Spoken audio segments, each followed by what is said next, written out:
الحمد لله نحمده ونستعينه ونستهديه ونستغفره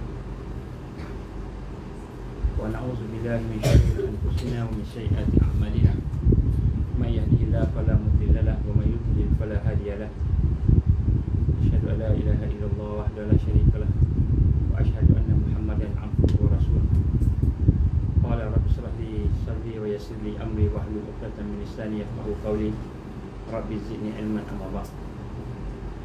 Assalamualaikum warahmatullahi wabarakatuh. Boleh dengar tak pertama? Boleh Sana boleh dengar tak? Tak apalah, tak dengar pun kasihlah. Baik, alhamdulillah. Pertama-tama kita syukur kepada Allah Ta'ala diberikan kesempatan pada pagi ini. Sebenarnya saya ke Johor ni ad hoc. Ad hoc ni sebab ada perbincangan CF dengan Tok Isa dan berkenaan dengan penubuhan Jawatankuasa gabungan NGO Melayu dan Islam. Melayu dulu ke Islam? Melayu dan Islam Negeri Johor. Jadi NGO tu telah pun diluluskan. Dia punya nak set up dia punya Jawatankuasa tinggi sebagainya lah. Saya tolong-tolong aja. Saya tak ada apa dalam tu, saya tolong. Tapi kalau ada ruang-ruang mungkin kita boleh bincang lah apa yang kita boleh buat sama-sama. Jadi insyaAllah dan perjumpaan kita ni pun tak rancang. Memang tak rancang sungguh, baru semalam keputusan. Jadi saya fikir pagi ni ada ruang. Saya ingat saya nak buat live dekat hotel je. Dan saya fikir kalau saya buat kat sana seorang-seorang kan, pokok ada yang free kan, ajak jumpa lah kan, kita boleh bincang sama-sama pokok ada apa. Jadi insyaAllah saya minta maaf lah lambat dia punya pengumuman dia. Jadi ada kawan-kawan kita yang nak datang tapi kerja dan sebagainya kan, tak apa, kerja tak apa. Jadi insyaAllah bila ada peluang apalah siapa yang ada ni. Dan kita mulakan dengan kita macam selalu saya tekankan, ada siapa yang buka FB tak? Nak tahu ada komen, saya tak nampak sangat. Ada komen apa dia panggil? Tak dengar apa? Dengar tak? Ada yang cakap tak dengar tak? Tak ada, semua cakap dengar Okey. Bagi salam. Baik. Pertama sekali macam mana biasa kita tajridkan syahadah kita. Tajridkan syahadah ini satu yang penting sebab kita nak kena biasakan hidup bersama kalimah la ilaha illallah. Ini adalah merupakan apa yang diajar oleh Rasulullah sallallahu alaihi wasallam. Ketika sahabat Nabi sallallahu alaihi wasallam bersama-sama dengan beberapa orang lah, antaranya Abu Hurairah radhiyallahu anhu. Sayyidina Umar pun ada. Dia kata, Rasul kata aku nak ajar kat engkau satu benda yang mengembirakan lah, lebih kurang itulah Rasul sebut. Apa dia? Siapa-siapa yang mati dengan kalimah la ilaha illallah, maka dia akan masuk syurga. Tak kira siapa dia. Yang ulama urai masuk syurga ni maknanya dia tak masuk neraka. Itu dia punya gembira dia. Jadi sahabat ni Abu Hurairah terus nak cakap dengan kawan-kawan dia, sahabat-sahabat lain lah. Lepas tu Umar larang dia, jangan cakap lagi kita. Sebab nanti dia orang buat maksiat-maksiat semua ingat boleh mengucap kalimah syahadah di akhir hayat nanti. Dia kena cerita dulu proses dia. Cerita proses baru boleh nak cerita hadis ni kan. Jadi kita lebih kurang itulah. Jadi secara umumnya kita nak kena rasa dalam hati kita hidup kita ni tak bermakna tanpa kalimah syahadah. Hebat macam mana pun, kita jadi orang paling hebat di dunia, ada harta, ada semua ada, tapi tak ada syahadah, tak ada, sia-sia hidup kita. Lebih hina daripada binatang, lebih hina daripada ulat tai kan? Lebih hina daripada najis. Sebab najis, ulat tai ke binatang dia mati habis, ataupun dia memang habis kat sini. Tapi kita manusia jin akan dihisap oleh Allah. Siapa yang tak ada la ilaha illallah tu nombor satu, pertama hisap dia lambat, belakang tu. Orang yang kalimah la ilaha ni depan. Satu kan. Macam kita nak masuk kedai lah sekarang tu, kita dah boleh perasan lah. Kalau kita duduk belakang panjang, belakang best ke depan best kan? Kita duduk panjang-panjang tu, tiba-tiba ada orang datang tu masuk depan kan. Siapa dia? Rupanya orang besar kan, menteri kan. Dia boleh pakai sirih. Jadi kita sakit hati jugalah kan. Tapi tak buat macam mana, dia orang besar. Jadi kita lihat orang yang di kalimah la ilaha illallah ni special dari sisi Allah. Jadi sama-sama kita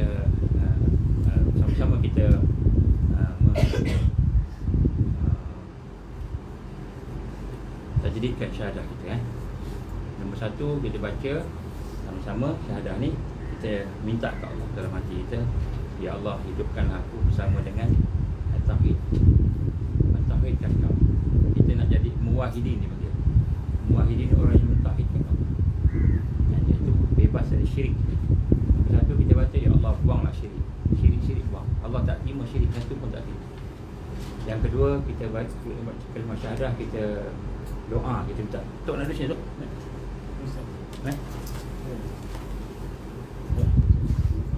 Yang kedua, kita doa dalam hati kita supaya Allah hidupkan kita bersama perjuangan la ilaha illallah. Maknanya kita bekerja pun berjuang juga. Kan, belajar pun berjuang juga. Jangan berhenti pula nak kiamat ni berhenti mesti. Jangan lagi. Sehingga kita dengar darjat istihadi kita diri baru kita boleh nak berhenti. Kalau nak berhenti lah, kita pun jangan berhenti lagi. Pokok kita beri peranan kan, cucuk darjat dari dalam tu kan. Mana tahu tak dapat bunuh pun cedera kali pun cukup. Jadi kita minta Allah hidupkan kita dengan perjuangan la ilaha illallah, perjuangan Islam. Kalau mati pun mati dalam keadaan Islam. Yang ketiga, mati dalam kalimah la ilaha illallah. 3 kali gitu. Jadi setiap kali kita baca tu, kita minta kepada Allah doa supaya Allah bagi pada kita, mudah-mudahan setiap hari kita buat dan Allah akan bagi kekuatan, insya-Allah. Boleh. Oh, ni laki-laki. Boleh tak? Okey. Bismillahirrahmanirrahim.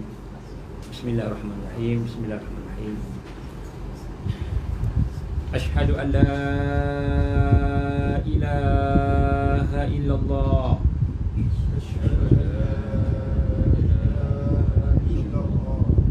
Wa asyhadu anna Muhammadar Rasulullah.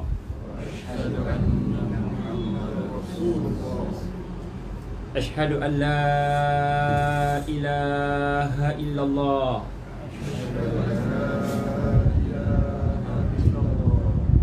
Wa asyhadu anna Muhammadar Rasulullah. Asyhadu an la ilaha illallah.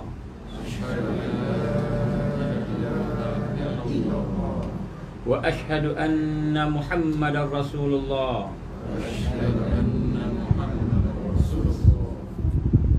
Mudah-mudahan Allah terima syahadat kita.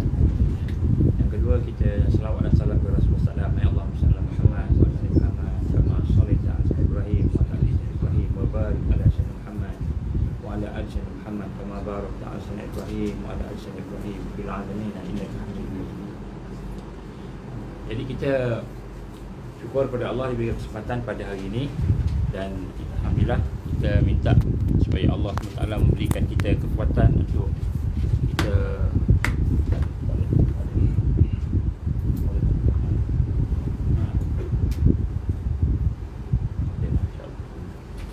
baik.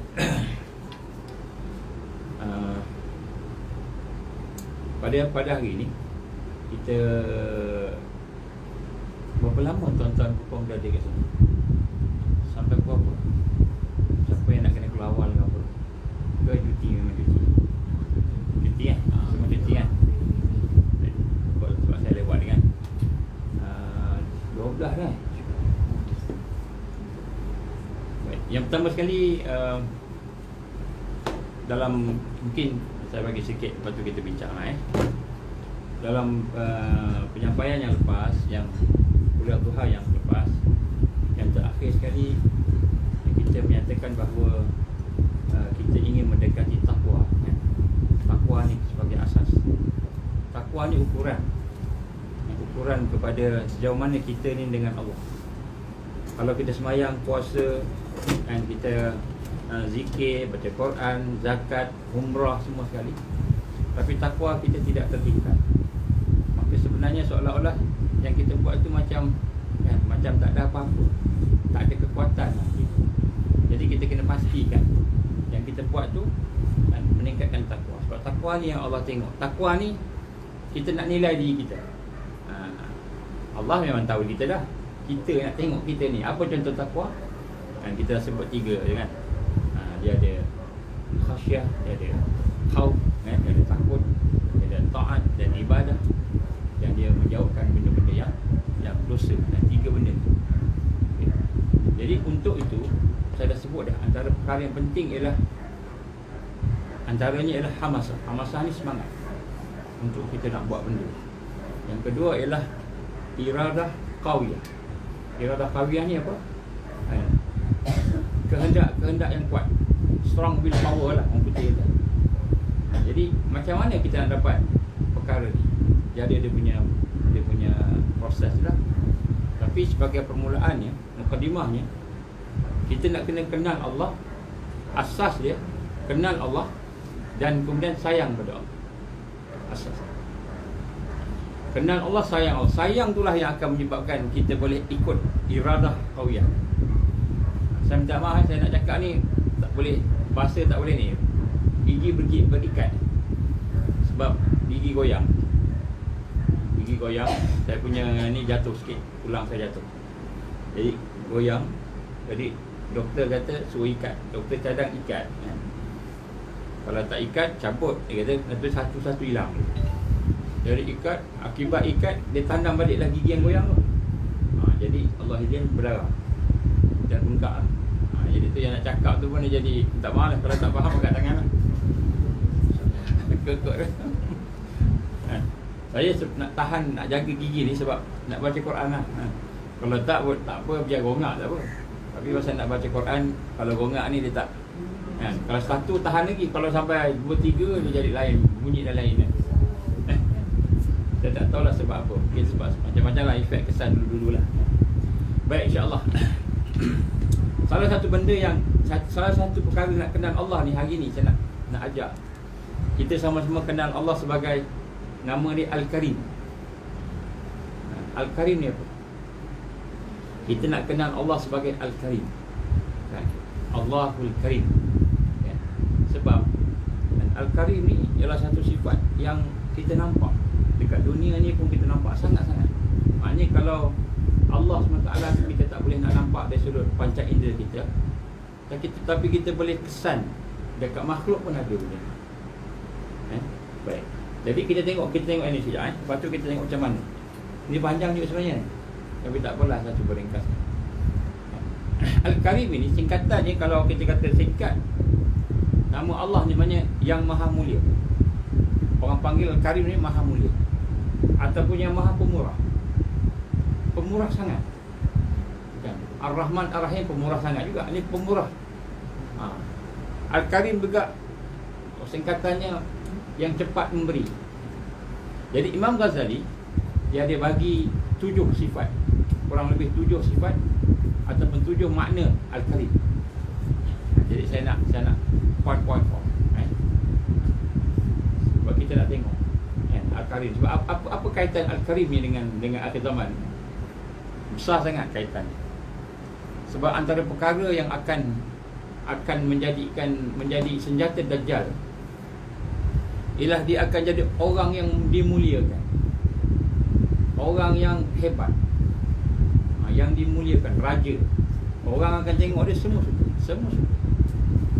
Yang tak suka hanya orang beriman saja, yang kenal Allah yang nampak dia.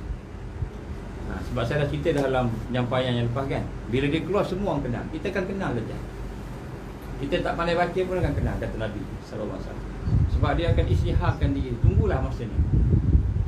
Bila dia isytiharkan, satu dunia akan tahu. Orang yang tak ada TV ke online pun boleh dapat itu mesej. Jadi antara perkara yang akan ditonjolkan ialah kehebatan dia, kemuliaan dia, sehingga dia jadi Tuhan. Mulia, dia boleh bagi rezeki, dia boleh bagi macam-macam.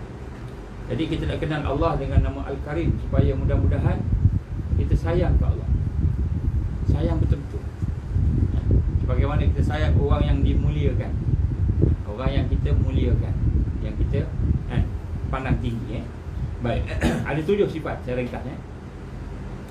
Yang pertama sekali, Al-Karim ni terhimpun pada Imam Ghazali. Dia cakap panjang lah, dia cakap saya buat saya engineering sikit, dia satu-satu kan. Yang pertama sekali, Al-Karim maksud yang memaafkan. Padahal Allah boleh hukum kita bila kita buat dosa. Contohnya kan, kita melihat benda yang haram, Allah butakan mata kita on the spot, boleh? Kita cakap dusta, cakap jahat, fitnah orang, Allah bisukan kita, boleh? Ataupun kita pergi ke tempat maksiat, Allah lumpuhkan kaki kita, boleh? Jadi Allah ni maha memaafkan. Itu masuk Al-Karim, salah satunya. Padahal dia mampu bertindak secara langsung, menghukum, dengan sentiasa memberikan tempoh. Jadi dia memaafkan. Maksud Al-Karim ni, dia bukan Al-Afu, itu yang memaafkan. Al-Karim ni dia memaafkan, dia bagi tempoh. Dia bagi tempoh untuk bertaubat. Mari kita buat jahat tu, Allah bagi lagi tempoh, bagi masa. Jadi Allah bagi tempoh, memberi waktu. Dan tujuan kita diberi waktu itu ialah untuk supaya kita ni bertaubat. Supaya kita bertaubat. Jadi Allah kan ni maknanya Al-Karim. Kita buat salah tak? Buat salah. Kita sembahyang tarawih semalam, berapa rakaat? 10 rakaat, 20 rakaat. Ke-8. 8 itu sunnah. Itu sunnah. 8. Tak apalah. 8 boleh 10, boleh 20, boleh ada 10. Dalam 8 rakaat kita sembahyang, berapa banyak yang khusyuk? Yang khusyuk betul.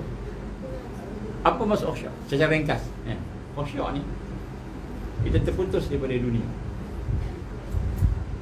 Terputus dari dunia.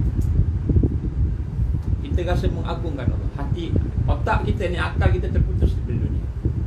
Khusyuk ni maknanya mula-mula dia menghadirkan hati. Jadi ada 6 sifat dia. Menghadirkan hati, mengagungkan Allah.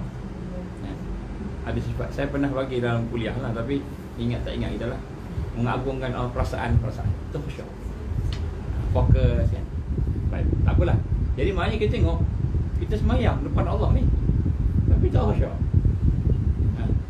Tengok ni lah, tengok tu lah. Tadi kan, air syarab Bandung tak habis lagi, makan tak habis lagi kan.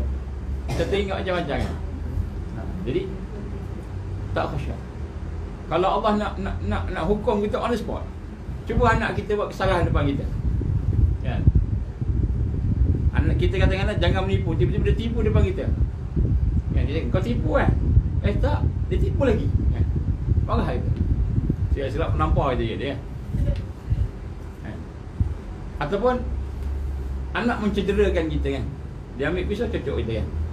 Sakit dah, jangan kan? Dia cocok lagi, kan? Dia cocok lagi, kan? Contoh kan, depan kita dia buat salah, apa kita buat? Tampar dia lah, marah dia lah, kan? Allah SWT Al-Karim, kita buat salah depan dia. Depan dia kita buat salah, bukan depan mana-mana dalam solat, tengah semayang sembah dia tu. Tapi dia Al-Karim, dia maafkan. Dia bagi tempoh kita, baiki lagi. Tak apa, baiki lagi. Jadi ini satu yang mulia. Jadi Allah SWT memberikan kita baiki lagi diri kita ini. Sampai bila? Agaknya sampai bila Allah bagi tempoh? Dia mesti ada due date. Mana boleh tak ada due date kan? Agaknya sampai bila? Sampai roh kita kat sini. Bila roh kita kat sini ni, kat alkum, kat terkerongkong ni kan, masa tu Allah dah tak bagi. Nak taubat tak minta ampun ya Allah, Allah cukup. Kenapa agaknya sampai kat situ? Sampai kat situ tu, kenapa yang Allah tak ampunkan dosa seseorang, tak boleh taubat? Agak kenapa? Kalau kita ingat-ingat lah, siapa yang pernah dengar orang sampai ke sini nyawanya dia bercakap apa yang dia nampak? Ketika nyawa dah sampai sini, dia dah nampak Israel, dia dah nampak malaikat maut, dia dah nampak malaikat. Sampai sini tu dia dah nampak. Dia hidup lagi, boleh berfikir lagi. Dia nampak. malaikat maut datang macam mana sekejap je. Ya, dia dah nampak dah kat mana dia nak pergi. Dia akan masuk neraka atau syurga, nampak. Alam barzah dia nampak dah, kubur dia macam mana, apa yang menunggu dia. Sebab tu Allah tak ampunkan dah. Sebab maknanya dia dah iman tu dah jadi ainul yakin. Dah nampak dah. Sebab tu Firaun bila dia tenggelam dalam laut, dia nak bertaubat. Dia nak kembali kepada Tuhan Musa dan Harun kan. Allah tak ampunkan. Allah perintah Jibril masukkan lumpuh dalam mulut dia supaya tak cakap. Kenapa? Sebab dia dah nampak dah. Dia dah tenggelam tu, dia nak usaha lagi, nak benang apa semua lagi kan. Tapi bila dah tak boleh tu, maknanya nyawa dah sampai sini tu kan. Nampak dah, malaikat datang, baru dia nampak kebesaran Allah secara real. Maknanya iman tu dah jadi nyata. Dah tak iman dah, tak ada iman dah. Maknanya iman tu dah jadi nyata, dah nampak.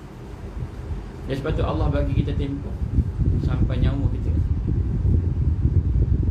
Sebab tu orang ada sampai sini, sampai dia sakit, dah sakit tak nak taubat. Sedangkan sakit tu tanda-tanda nak nyawa nak sampai sini. Jadi itu Al-Karim. Jadi Allah SWT memberikan kepada kita peluang. Sebab tu Allah ni baik sangat. Baik sangat. Kita buat dosa depan dia, tapi dia memaafkan dengan memberi tempoh. Yang kedua, Al-Karim ni juga maknanya apabila dia berjanji, pasti dia akan tepat janji dia. Maknanya bila Allah berjanji, Allah pasti tepat janji dia. Mustahil Allah ingkar janji. Kenapa? Kerana mengingkar janji ni satu keaiban. Sebab tu saya kena minta maaf, saya datang lambat tadi. Janji ni 11.30. Tapi sampai lebih daripada tu. Macam-macam Allah izin. Tapi kelemahan diri lah kan? Jadi Allah SWT tidak akan ingkar janji dia. Dan siapa yang mengingkar janji juga tercela, aib. Dan Allah Maha Suci daripada sifat tercela. Jadi Al-Karim ni maknanya menepati janji. Al-Karim ni dia very mulia antaranya kerana dia menepati janji dia. Semua janji Allah, sama ada dalam Quran atau hadis, pasti Allah tepati. Semua pasti. Kita je lah mungkin janji, tapi Allah tidak. Contohnya dalam bulan puasa ni, dalam bulan Ramadan ni, Allah akan makan apa? Ud'u astajib lak. Doalah pada aku, nescaya aku akan kabulkan. Jadi Allah janji akan kabulkan semua doa. So berdoalah. Berdoa. Jadi Allah SWT berjanji, apabila kita berdoa, aku akan perkenankan. Allah akan perkenankan. Maka itu janji Allah. Setiap doa pasti Allah kabulkan. Ingat ni. Jadi bila kita berdoa, kita ragu-ragu Allah akan kabulkan doa kita, kita tak confident, maka itu maknanya kita buruk sangka ke Allah. Berdosa. Itu dosa. Buruk sangka ni dosa hati. Bahaya. Orang yang mati buruk sangka, dia tidak akan mati husnul khatimah. Bahaya. Sebab tu doa ni nak kena yakin Allah SWT pasti kabul. Sebab tu bila Allah ilhamkan kita satu doa, maknanya Allah nak bagi kita. Jadi doa je, banyakkan doa. Yang paling lemah kalangan kita, yang paling kurang doa. Banyak doa. Jadi Allah janji pasti akan dikabulkan. Jadi Allah janji pasti kabul kan? Maka kita doalah kepada dia, Allah akan kabulkan kan? Tapi Allah tak janji tempoh bila nak bagi. Allah tak janji. Allah janji kabul je. Dan Allah tidak janji segera kan? Allah tak kata segera. Cakap tu dapat. Cakap tu dapat tu maknanya kita ni Tuhan kan? Jadi kita ni hamba kan? Tetapi janji Allah, kita berdoa sahaja Allah kabulkan. Doa aja Allah kabul. Ingat ni doa saja Allah kabul. Bila kita kata kita apa ni, kata Allah ni tak yakin lah doa tu dapat, maka kita buruk sangka dengan Allah. Allah akan mengijabahkan, memerhatikan doa kita. Tetapi Allah tidak janji segerakan. Allah tak janji segera. Oleh itu para ulama kita simpulkan, kita tengok pengajaran dia, setiap kali berdoa Jangan ada sedikit pun dalam hati kita ragu-ragu bahawa doa ini tidak akan dikabulkan. Jangan sikit. Jadi bila kita doa tu, Allahumma barik lana fima razaqtana wa qina azabannar, macam doa makan. Allahumma laka sumtu wa bika amantu. Doa nak buka puasa ya. Semua tu Allah kabulkan. Semua Allah kabulkan. Jadi apabila kita berdoa Allah kabulkan, cuma cara Allah mengkabulkan doa kita ni ada beberapa. Ada beberapa cara. Yang pertama, ada kalanya Allah segerakan ajilan. Allah segerakan. Ya Allah, aku lapar ya Allah. Tiba-tiba dia pegang tangan kita. Ni ada apa makanan untuk buka puasa. Ya Allah, aku ni dah kena buang kerja, tak ada apa. Tiba-tiba jumpa kawan. Kat mana buat apa? Tak tahulah, aku dah kena berhenti kerja ni. Oh ya ke? Kerja apa? IT. Kebetulan company aku ada kosong IT. Allah bagi terus. Jadi yang pertama sekali, ada kalanya Allah kabulkan doa kita dengan segera, ajilan. Kita minta tu dapat. Dan Allah bagi bukan pada orang soleh je, pada orang ustaz-ustaz je kabur sekat, tak. Allah bagi pada semua. Yang soleh, yang jahat, yang maksiat, yang tua, yang muda, semua tu kehendak Allah. Contohnya macam Iblis kan. Siapa paling jahat? Iblis. Iblis kena laknat lagi. Dia minta ke Allah, minta, ya Allah, aku nak minta tangguh. Allah bagi tangguh. Allah berkenan kan. Padahal dia jahat kan. Maksudnya doa ni ada kala Allah bagi ajilan, segera. Jadi kalau kita diberi segera, janganlah kita bangga diri pula. Sebab bukan kita, sebab kita terror, sebab kita pandai. Tapi memang Allah bagi. Allah bagi. Ada juga cara Allah bagi ajilan. Ajilan bertempoh. Ada tempoh ni. Bukan hari ni, bukan minggu ni, kan? Bukan tahun ni, tahun depan. Mungkin 10 tahun akan datang. Kita tengok Nabi Zakaria. Nabi Zakaria contohnya dia berdoa, Rabbi habli min ladunka dzurriyyatan thayyibah. Nabi Zakaria doa, wahai Tuhanku, ya Allah, ya Tuhanku, berikanlah aku di sisimu seorang satu zuriat yang baik. Yang baik. Innaka sami'ud du'a. Sungguhnya kau yang maha mendengar doa. Jadi, dan berdoanya Nabi Zakaria doa ni kan, dia Nabi. Dia doa pula dekat Baitul Maqdis, tempat yang barakah. Baitul Maqdis pula dia berdoa tempat yang mana Siti Maryam beribadah, berkhalwat, beribadah. Tempat yang Siti Maryam beribadah ni, tiap-tiap hari Allah hantar makanan kat dia. Allah hantar makanan kat Siti Maryam, ibunya Isa AS. Dia beribadah kan. Bila ada orang tengok nak bagi dia makan, makanan dah ada, dia makan. Allah bagi makanan. Makan capati ke roti canai ke, tak payah tanya lah kan. Ya Allah bagi makanan kan. Barakah tempat tu lah. Tempat tu barakah kan. Jadi Nabi doa tempat barakah Baitul Maqdis, tempat Siti Maryam lagi kan. Kemudian diguna pula doa yang Ismul Azam, menggunakan nama-nama Allah. Mustajab lah macam kan. Agak-agak berapa lama dia minta? Berapa lama Allah perkenankan doa Nabi Zakaria? Agaknya berapa lama? Ada siapa yang tak ada anak? Ada siapa yang dah kahwin tak ada anak? Doa minta anak. Ada. Semua ada anak. Tak ada anak lagi. Dah berapa tahun dah? 7 tahun, 7-8 tahun tak ada anak. Setiap hari berdoa minta anak. Agak-agak Nabi Zakaria berapa tahun nak dapat anak? 40 tahun. 40 tahun. Itu Nabi kan. Apa namanya, dekat Baitul Maqdis, tempat yang barakah kan, dengan doa yang betul. Dia doa bukan macam kita, ya Allah macam biasa kan. Dia doa kan dengan penuh rendah diri kan. Nabi kan. Jadi Allah bagi tempoh. Lepas 40 tahun barulah dia kan, barulah dia isteri dia kan, apa ni, hamil hamil. Jadi sebab itulah hadis Nabi SAW gambarkan kepada kita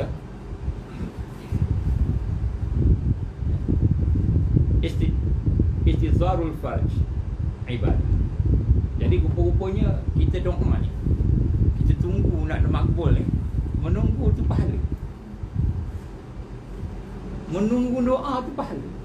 Kata Nabi apa? Menunggu kelabangan doa tu adalah satu ibadah. Jadi kita doa kan 7 tahun doa. Kan Allah tak dengar, Allah dengar. Allah janji mustajab.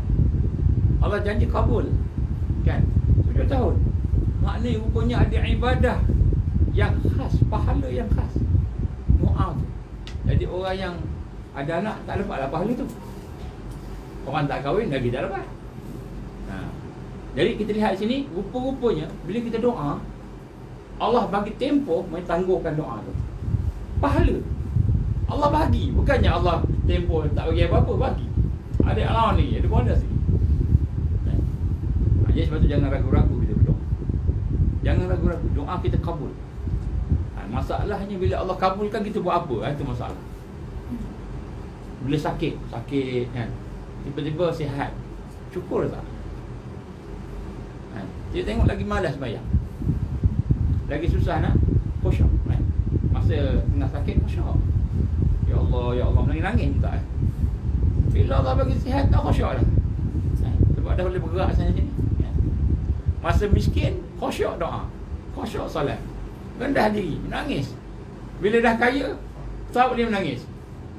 Biasa lah. Biasa. Ya, sebab tu kita nak kena rasai bila doa ni kan, bila Allah bagi pada kita ni, janganlah kita tak redha dengan apa yang Allah bagi. Itu yang terbaik pada masa itu. Itu yang terbaik.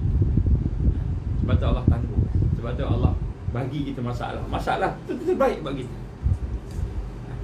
Jadi bila kita doa tu, jangan kita kata kita nak segera tu kan. Sebab kita tak tahu, mungkin itu yang tidak baik.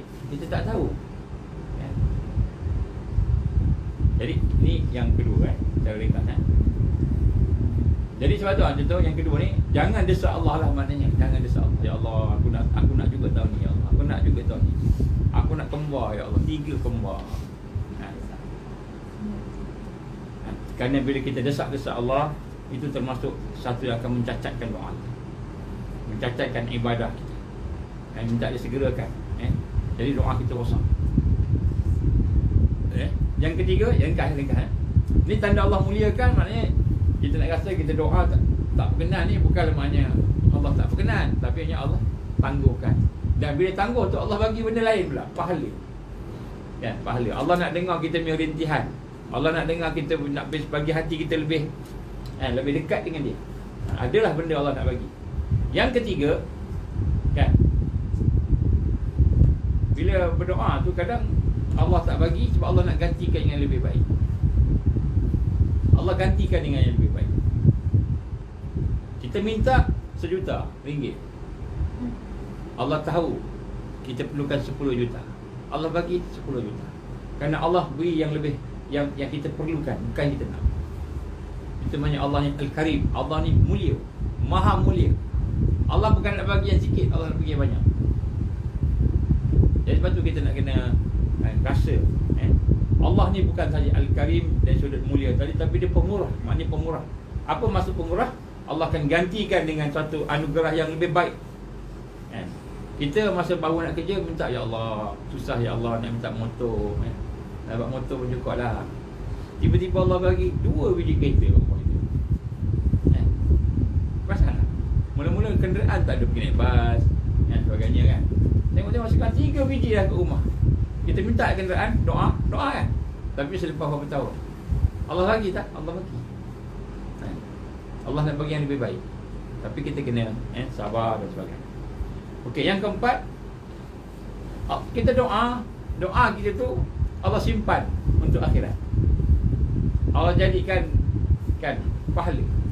Kita doa tu tukar jadi pahala. Dan pahala itu akan dapat ketika berada di akhirat. Apa yang kita minta tak dapat. Contohnya kita minta sihat. Ya Allah, aku sakit sekian-sekian. Tak sihat-sihat sampai mati. Sampai mati tak sihat. Sampai mati kanser. Ada tak orang yang sembuh kanser? Ada kan? Ada tak orang yang mati sebab kanser? Ada. Orang yang sembuh kanser tu banyak Allah perkenankan doa dia kat sini. Orang yang tak sembuh tu Allah perkenankan kat sana. Nampak? Mana dia belok agaknya? Agaknya kan. Jadi salah satunya ialah Allah tabungkan pahala doa tu, sehingga kan apa yang kita minta tak dapat. Nak sihat, tak sihat-sihat. Kita nak apa ni, kaya, tak berjaya, buat tak berjaya. Jangan ingat Allah tak puas hati. Kita doa kan, bila tak berjaya doa kan. Doa. Jangan ingat Allah tak puas hati. Allah timpan. Salah seorang ulama nama Yazid Al-Qashir rahimahullah radhiyallahu anhu, dia kata apa? Di akhirat nanti, ini digambarkanlah uraian hadis Nabi. Di akhirat nanti Allah akan menampakkan pahala ibadah dalam yang dikerjakan oleh hamba-Nya di dunia ini, daripada apa yang ada dalam bentuk istana, dalam bentuk taman. Jadi bila kita menghadap Allah ni, Allah bagi susah, bertipa-tipa kesusahan. Kan? Bila sampai kat depan Allah besok, kan, maka Allah pun tunjukkan kat dia. Kan, ni ada tunjukkan dia punya sebelum masuk syurga tu Allah tunjukkanlah. Ni special, orang special ni, orang yang doa tak mustajab ni. Allah tunjukkan ni bangunan. Cantik bangunan, siap dengan fasiliti dia besar, hebat, megah, dengan kemewahan, dengan apa, kita bayangkanlah macam lebih baik lagi daripada mana-mana bangunan yang ada kat dunia ni kan. Wah, tu apa ni? Ini pahala doa kamu yang tak mustajab. Ini pahala. Tengok taman, taman cantik, indah taman dengan buahnya, dengan harumnya, dengan apa Allah tunjukkan. Tanya, ya Allah, ni apa ya Allah? Ini pahala puasa kamu, ini pahala sabar kamu, ini pahala sedekah kamu, ini pahala tu ditukar kepada dalam bentuk ganjaran. Maka apabila tunjukkan pahala orang yang berdoa dan tidak kabul-kabul, pahala yang kita doa tapi Allah tangguh Allah simpan tadi, maka pada saat itu berkatalah mereka, alangkah baiknya kalau semua doa aku kat dunia tidak dikabulkan. Boleh bayangkan? Kita minta, alangkah baiknya kalau doa tidak dikabulkan. Ini doa orang-orang awliya Allah. Dia minta bukan sebab dia nak sangat. Dia minta, dia doa ni sebab Allah perintah doa. Kita doa ni sebab Allah perintah doa. Tapi kalau dapat tak dapat sama, tetap kita sayang Allah, tetap kita syukur ke Allah. Sebab kemuliaan Allah tu hebat. Allah ganti, Allah kabulkan. Jadi apabila kita melihat ganjaran yang ada di akhirat yang digantikan dengan pahala doa yang tidak dikabulkan, maka dia akan bercakap dalam hati dia, bercita-cita kalau boleh semua doa tidak dikabulkan, dia pilih supaya Allah jangan kabulkan doa. Jadi inilah cara Allah membalas doa kita. Jadi sebab itu jangan ragu-ragu. Jangan ragu-ragu. Baik, itu dah sudah doa tadi. Jadi sebab itu sekarang banyakkan doa. Lagi banyak kita doa lagi bagus, lagi pahala. Kalau katakan contohlah sakit kan, sakit doa, lepas tu doa lagi. Bukan kita nak sangat sembuh tu, tapi kita doa sebab Allah perintah kita doa. Kalau Allah bagi sembuh, alhamdulillah, kita boleh gunakan kesembuhan tu untuk bersyukur kat dia. Kalau Allah bagi tak sembuh, alhamdulillah, kita sabar. Sebab sabar tu pahala, syukur tu pahala. Jadi ni karimnya Allah, mulianya Allah, Allah bagi. Kita minta, Allah bagi. Sebab tu hari ni mintalah apa nak minta. Tapi jangan minta benda yang merosakkan kita kan. Contohnya pecah belahkan orang, ya Allah matikanlah orang tu, ya Allah sesatkanlah dia, jahat sangat contohlah. Jahat macam mana pun jangan doa keburukan. Jangan doa keburukan, doa yang baik-baiklah. Baik, yang ketiga masuk karim ni ialah bila Allah beri, dia akan beri lebih daripada yang kita harapkan. Ni Allah Al-Karim. Kita minta sikit, Allah bagi banyak. Allah bagi lebih daripada yang diharapkan. Dia tak peduli berapa banyak, dia kaya. Kita minta 1 juta, dah banyak tu. Dia bagi 1 bilion